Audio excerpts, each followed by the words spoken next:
your community. Alright, so now let me start by giving you some important announcements.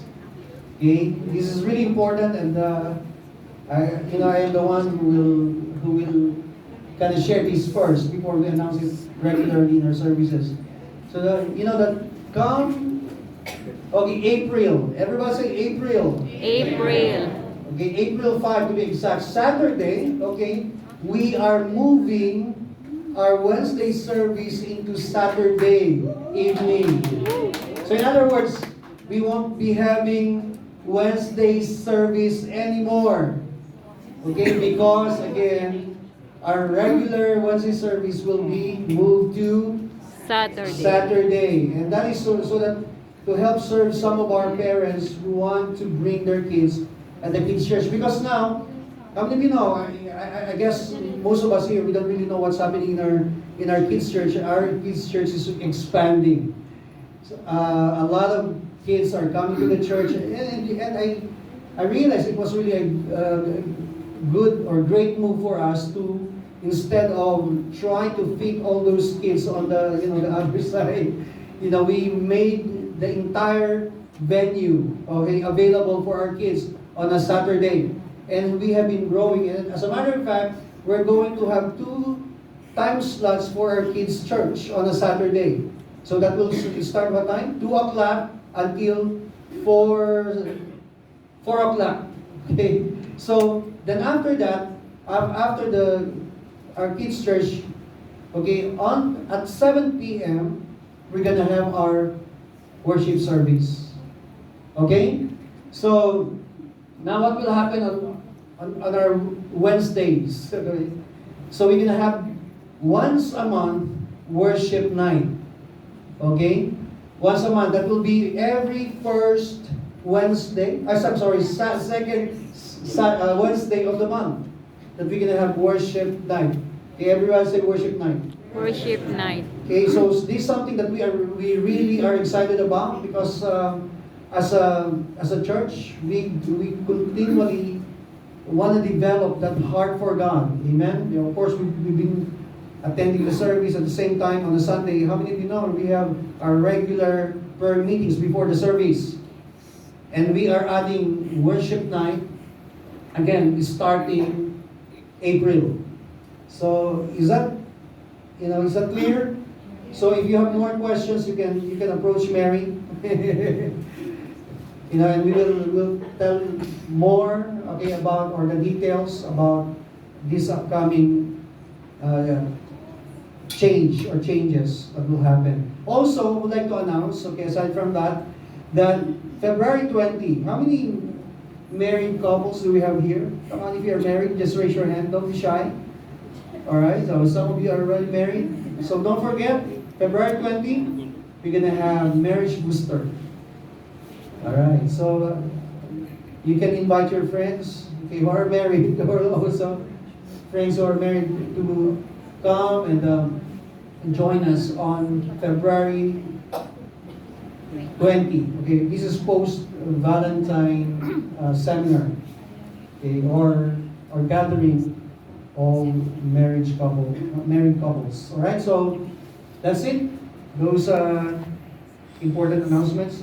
Please again mark your calendar when it comes to marriage booster. Now, again, like what I've said, we are starting a new series called Love Like This and Love Like This.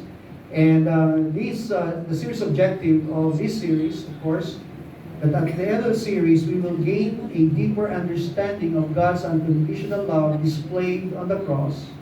And may we demonstrate this love daily by actively loving others with the same selflessness and commitment. May we identify specific ways to express His love through our actions, fostering a spiritual family that reflects the love of Christ in words and deeds. Okay? Amen. So how many of you know that we have to learn more about the love of God, okay? Or specifically that word love. All right. So because there are so many definitions that we will hear about this word love today. Now going back to marriage booster, that I announced earlier. The reason why we have this seminar actually is to really strengthen marriages. That's basically it. We are committed. One of the values of the church, if you are part of this church, and we've been harping this, we have 5, values that we embrace in this church. First, number 1 is leadership, or lordship rather, then in leadership, evangelism. What else? Discipleship and family. Alright, those 5 things. That's why, again, if you've been hearing about discipleship, you've been hearing about leadership, okay, and lordship, and lastly, family, because that's who we are. That is what we value as a spiritual family, right? You see, again, going back to what I'm saying about marriages, because a lot of marriages started promising, but because the couple or the married couples, they would think that they can figure it out, right? How many of you here married? How many of you been married for like 15 years or more? My wife and I will be celebrating soon our 27th anniversary. Alright. And again, like what I'm saying, marriages, they started really promising. Of course, when you are so in love, and we made the commitments like, everything else will be how we can handle it. But then again, through the years, you will begin to understand that, there are so many things that you need, that you, both of you, have to navigate. There is, especially those small details in marriage that become, annoyances. If you don't really know how to handle them, okay, so chances are your marriage will have you will have difficult time in your marriage life. And of course, a lot of, I'm not saying that you won't be successful, because there are also others who just try to navigate their marriages on their own. They kind of succeeded, but how many of you know many failed? Many more marriages really fail. That's why we need to learn how to navigate our marriage through the community that God has given us. God has given us a specific community, the church, to really help strengthen our marriages. We are not claiming to be experts. Pastor Vincent would say that, my marriage is perfect. No. But somehow, because of the grace of God and the Word of God and the community where God has placed us in, we learn from one another. And we strengthen our marriages through this. Amen? Through our spiritual family. So again, there's a lot to learn to have a successful marriage. And so please do attend, because we do this, for you. Now, let me ask you this question. How many of you here, when you're buying stuff, you are, before you buy it, you are meticulous. Like you don't just buy something. Especially, I remember when, the first time I want to buy iPhone. Remember that many years ago when iPhone was like, man, everybody's buying iPhones. The small phone during the time. And of course now we have the Plus, how do you call that? Pro Max. So before I bought it, I look at the reviews.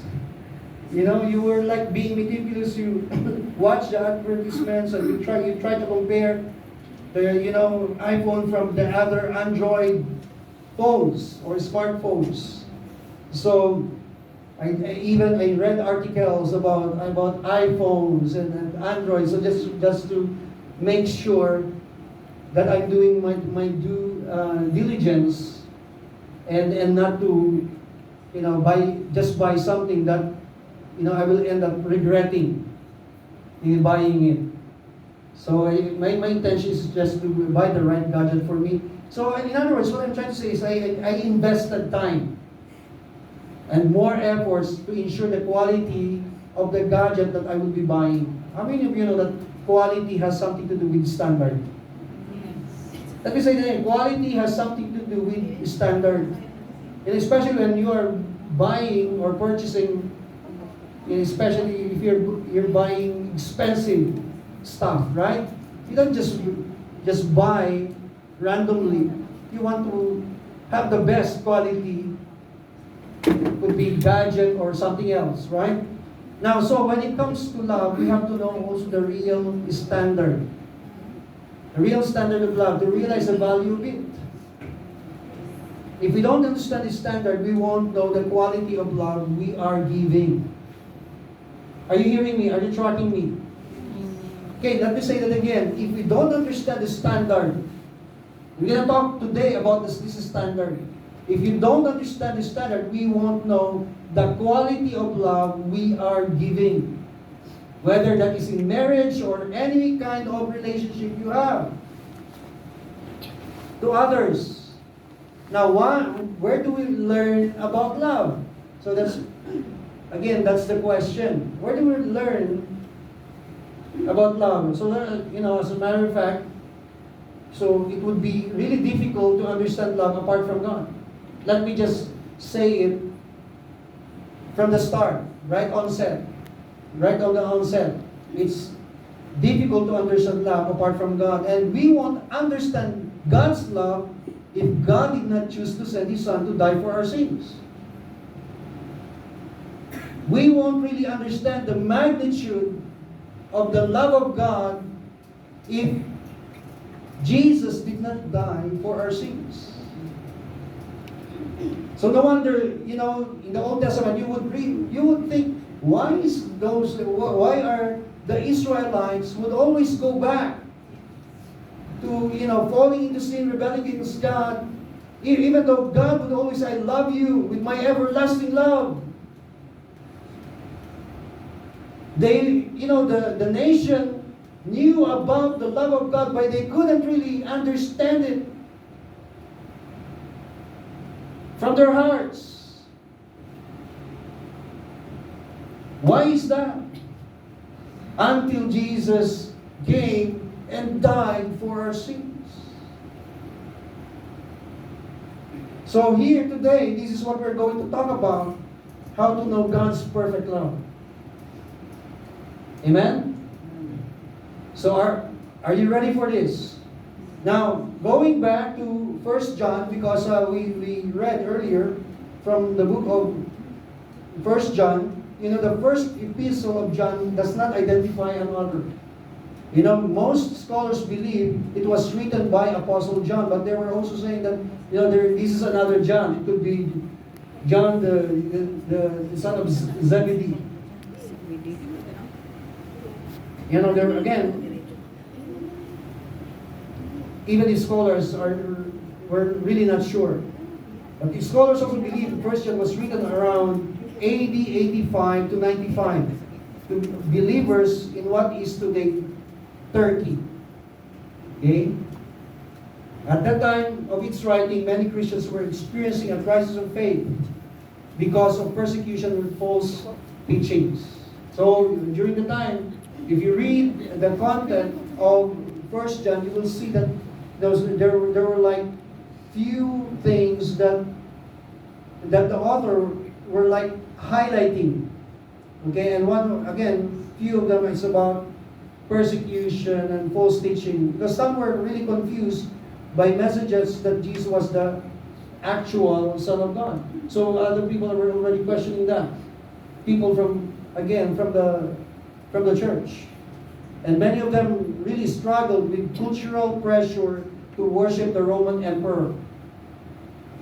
Because again, the church then, they were navigating a lot of pressures, plus the persecution that they really have to handle. And while others, they also wrestled with loving one another. And I guess this is also one of the reasons why the author really found on this topic about love. Okay, now let's look at the key lessons we can learn about love out from 1 John chapter 4 that we just read earlier. So the first one is we understand what love is by knowing God. And this is really crucial. Because when we talk about the standard of love, referring to love, we're talking about God Himself. You won't be able to grasp and understand what love is apart from knowing God. Is that clear?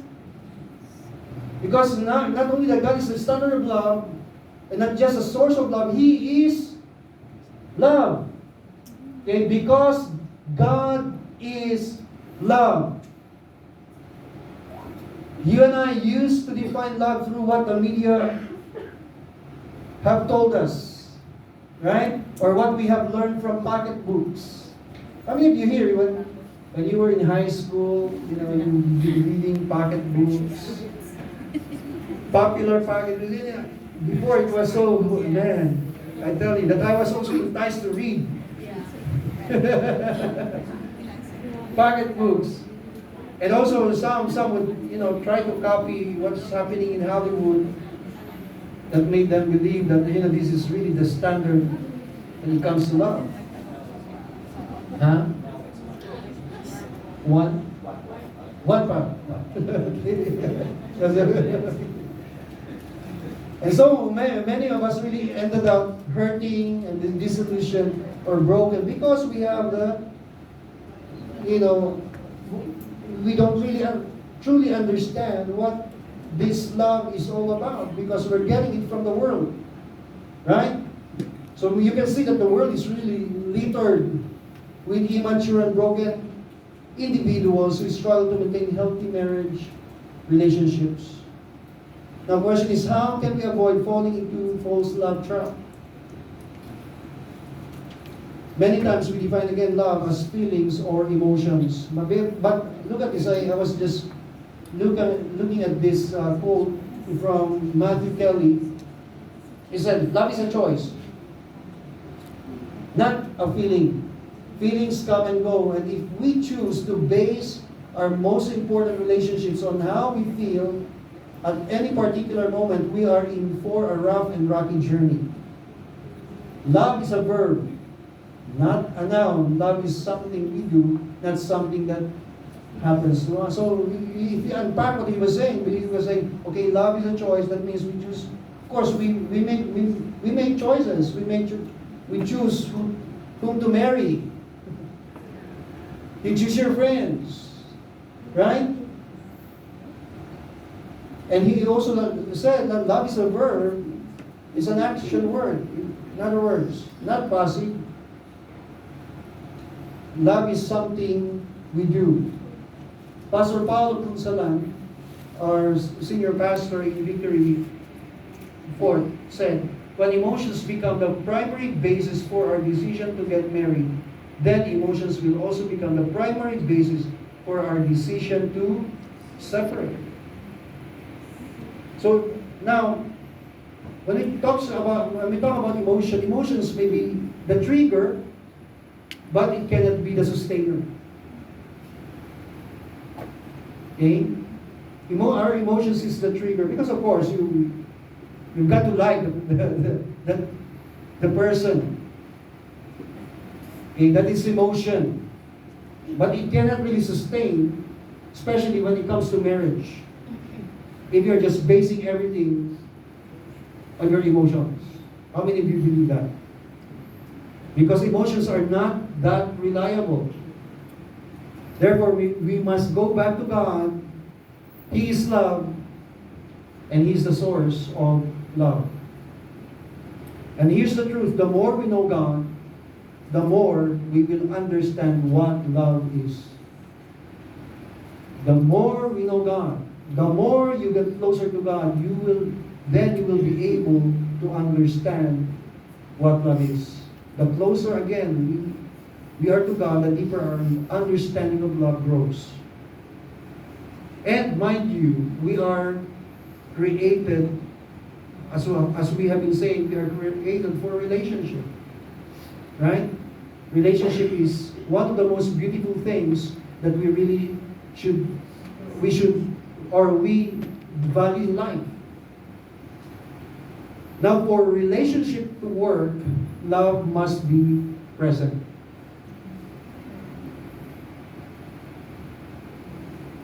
For relationship to work, whether you're talking about in marriage or even in friendships, love must be one, must be present.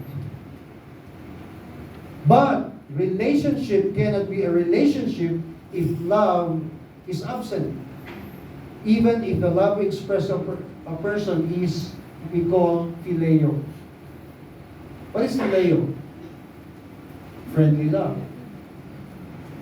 This is Greek word, phileo. By the way, there are different types of love or different kinds of love. The first one is phileo, but there's also what we call eros or erotic, passionate love. And we have storge, that is parental love, and we have agape, unconditional love. So you can see the difference. See, reality is left to ourselves. We have limited capacity to love others. On our own, on our own selves, maybe we can establish. Of course, we can love others just coming from our own, but it's limited. We have limited capacity to really express love to others apart from agape, the love of God.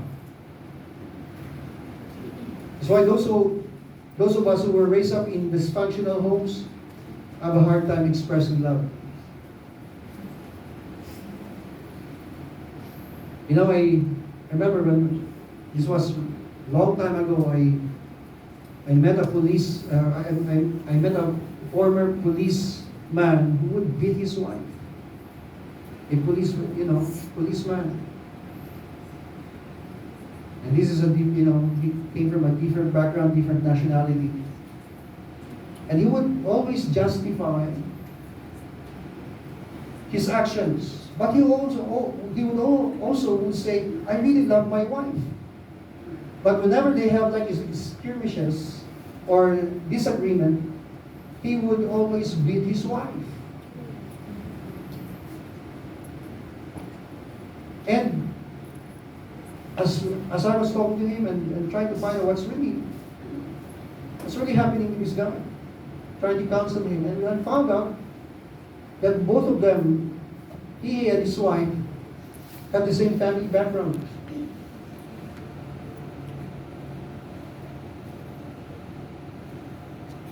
That's why, in reality, we have a limited capacity to provide love. Again, if we don't really understand who God is, the agape, the unconditional love that God can give each one of us. We have an unlimited source to tap to whenever we run out of the ability to love. So God's love is an endless supply of love. So the best chance for you and I to remain true to our marriages, to remain true to the relationship that we establish with other person is to tap on God.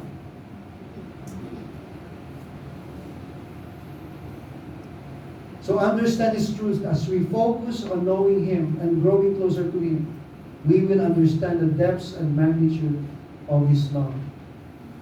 1 Corinthians 8:3, but whoever loves God is known by God.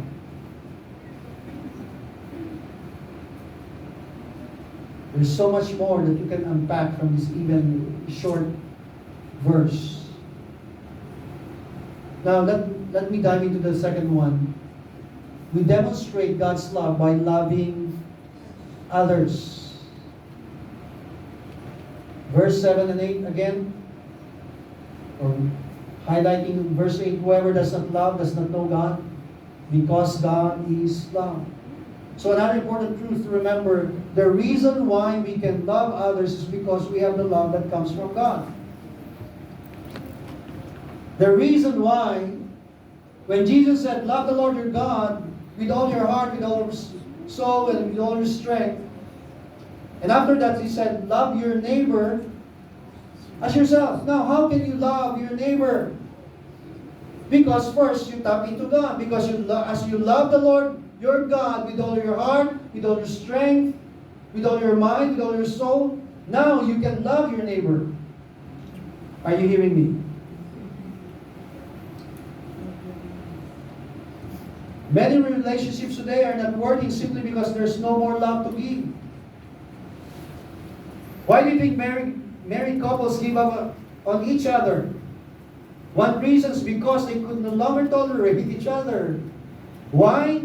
Both of them have sucked the life out of each other.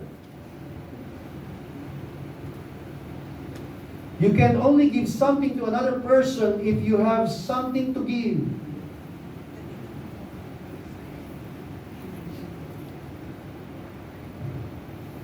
So the husband has nothing to give, and same goes with the wife, as both of them are emotionally bankrupt. See, you've been giving and giving to each other. At first, there's no problem about that. Your first year, second year of marriage, no problem. But on the third year, you hit a snag because you don't have something to give to your spouse anymore. And you couldn't handle and tolerate your differences.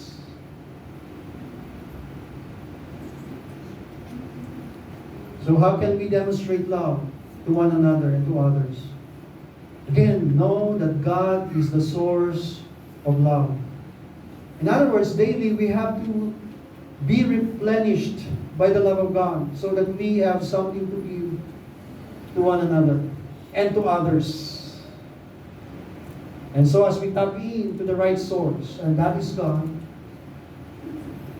His agape, unconditional love, not social media, not what is one path.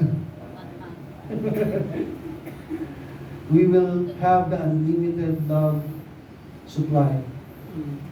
And then we can freely demonstrate, we can share our love to others, hereby becoming an extension of God's love on earth. That's how God sees us. You know, He as vessels, an extension of His love to others. Imagine if we allow God's perfect love in our marriages.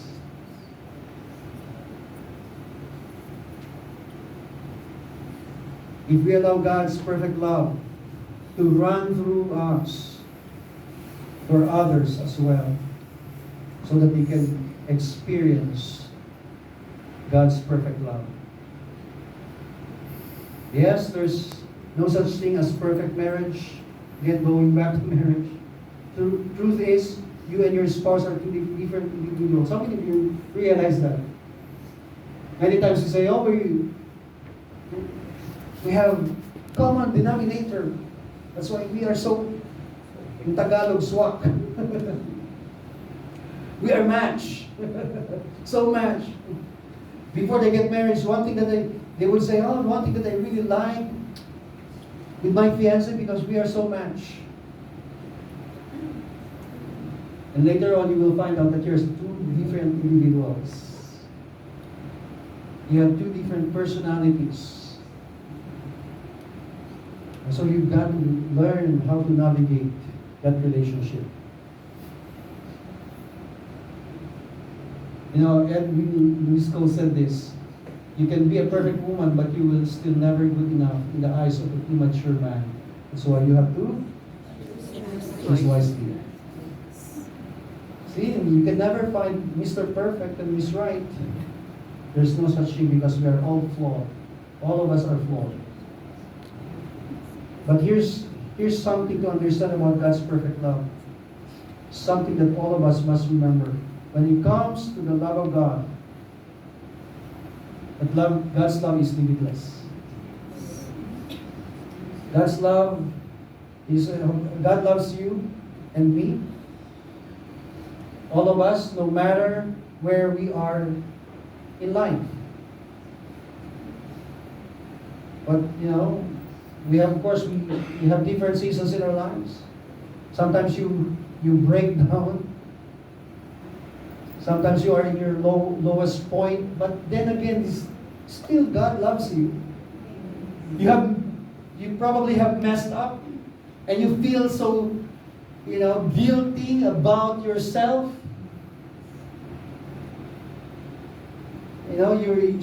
There's shame inside of you. But then again, you've got to understand the love of God is limitless. The moment you come to God and begin to be honest to God about what transpired in your life and ask God to forgive you and admit that you have messed up.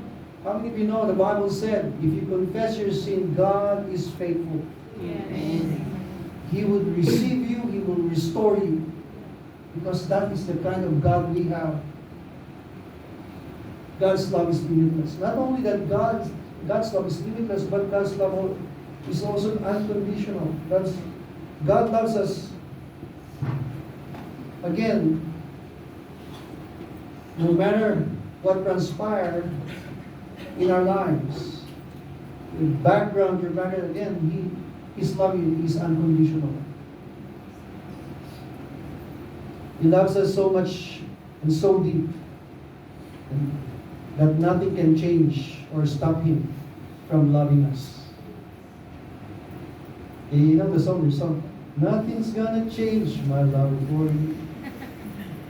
And you listen to God, that song coming from God. God is telling you, nothing can change my love for you. Of course, it's a secular song. But if you think about it, if God is saying it to you, telling you nothing can change. You may have a dark past. Still God loves you so much. And you can never remove that. You can never erase that. God's love is powerful. His love heals me from all my pain and deep hurts. And a lot of people today, they have personal crises. That's why they would even say, I don't know how to go about my marriage because of the trouble that happened to me in the past. There's so much brokenness. But how many of you know, again, God is more than able to heal you. Amen. From the pain and the hurt and the brokenness that you went through in your life. I want to take some time later on, really pray for some of you here. Because I sense that some of you are struggling. And you keep on going back to what transpired to you many years ago. But God is here. God's love is powerful to heal you. And do a miracle in your marriage or in your relationship to others. Amen? And last, you receive God's love through the cross. Verse 9 and 10. This is how God showed His love among us. He sent His one and only Son into the world that we might live through Him. This is love. Not that we love God, but that He loved us and sent His Son as an atoning sacrifice for our sins. So God's perfect love is defined through what Christ did on the cross. Again, like what I've said, we won't understand the magnitude of God's love if Jesus did not come, suffered, and died on the cross. How will you know the measure of the love of God for you and me. It was only revealed and we figured out because God Himself, as a Father, sent His only begotten Son to die for your sin and my sin. That is love. For God so loved you and me that He sent His only begotten Son, that whoever believes in Jesus will have eternal life. Now we understand. We experience and we receive that love because we have somebody who died for me. God Himself willingly allowed Himself to suffer and crucify so that I will be restored back to God. So in Christ, we have experienced God's unconditional or agape love. He loved us even in our worst condition while we were still sinners. Amen. I was talking one time, this was again long time ago, to a friend who shared how God's love really transformed him. He was talking about he grew up in a dysfunctional family. As a matter of fact, most of his early years he was on the streets because nothing really worked for him in the family. So he was living on the streets. He was, he became an addict, got involved in a lot of bad stuff and immoral relationships. It came to a point that he had trouble with his marriage. Finally, when he got married. As a result, basically, of his actions, because he was in illicit affairs. And then God started to make him realize that despite of his sinfulness, God is still God still loved him. Can you imagine that? It's like, wow, that's why we were talking about God's unconditional love. We all messed up at one point in our lives, or maybe not only once. But God still received us, just like my friend.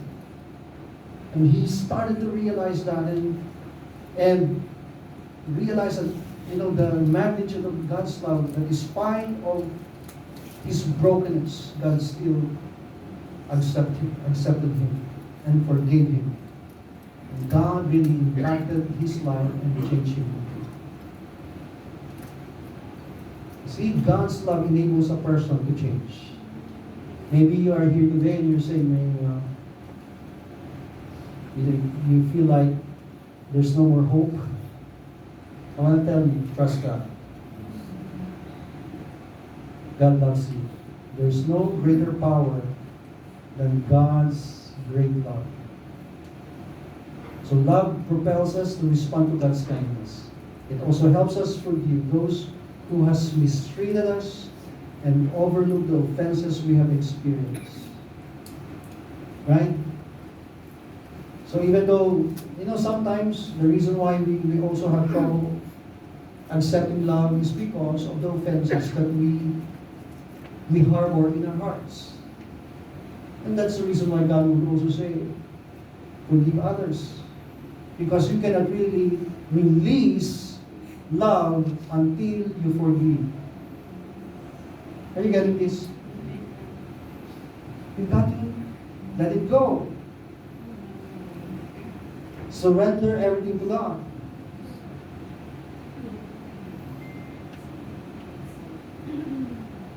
So as we continue to be drawn to Jesus, the more we experience His love, the more we respond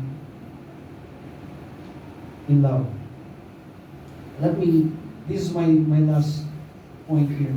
God's perfect love was demonstrated through Christ, who gave Himself up for us so that we may be reconciled to God. God's perfect love was demonstrated through Christ, who gave himself up for us so that we can reconcile with God. You know, that's the most important thing. When it comes to our journey, to our lives, that reconciliation that we need. And that will not happen apart from Jesus.